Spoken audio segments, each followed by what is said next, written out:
This week we're going to take a look at medial epicondylitis, or golfer's elbow, which is a common elbow pain condition that causes pain on the inside of the elbow, right around this bone, which is called the medial epicondyle.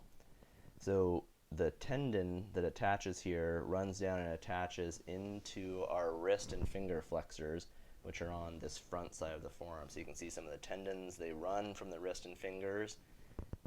The muscles are here in the forearm, and then they attach via other tendons to this medial epicondyle.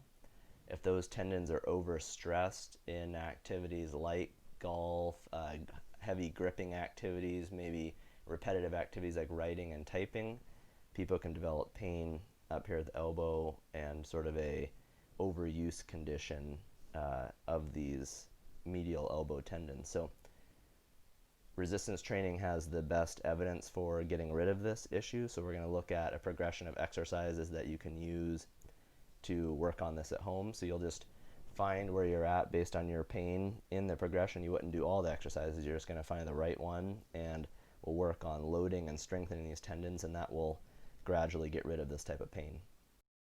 The first exercise in the progression is a fairly straightforward one, and is the one you would use if you have pain all the time. So if your pain is severe, it hurts on the inside of the medial elbow right here, and you feel it all the time at rest, it's a dull ache throughout the day, you'll want to start with this one. So an isometric contraction, you need a light dumbbell, usually something in the 2 to 5 pound range. You're going to position your arm so that only your wrist is hanging off the edge, and then you'll use the other arm to just pass the dumbbell to that arm, and you're just going to hold your wrist right here in this neutral position.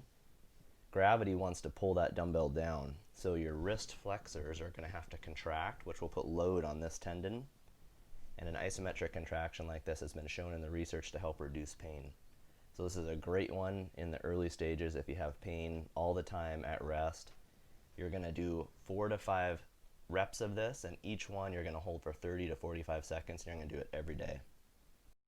For the second exercise in the progression, we're going to look at the whole movement now. So this is when your symptoms have calmed down a bit, you don't have them at rest, they only hurt with specific tasks that aggravate it. So maybe swinging a racket or playing golf, it only hurts during those things, or you're doing pull-ups and you feel it, something like that. So we're going to take the weight, and now we're going to move through the whole motion. So we're going to let the wrist move down into extension, but in a slow, controlled fashion. So we're working these muscles eccentrically, and then we're going to pull all the way back up. So these are called wrist curls. It's sort of like doing a bicep curl, but it's just for your forearm flexor muscles. So you're going to work through 3 sets of 12 to 15 repetitions of this, and you're going to do it every other day, or you can try and shoot for 3 to 4 times in a week.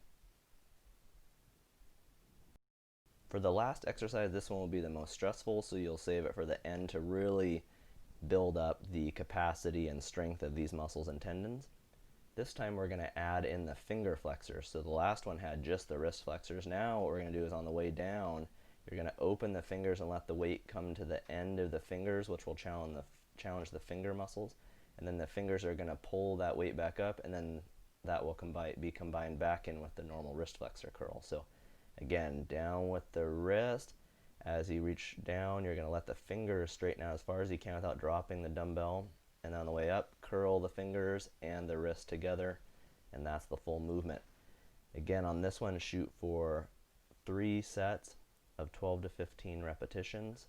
You're going to do this every other day.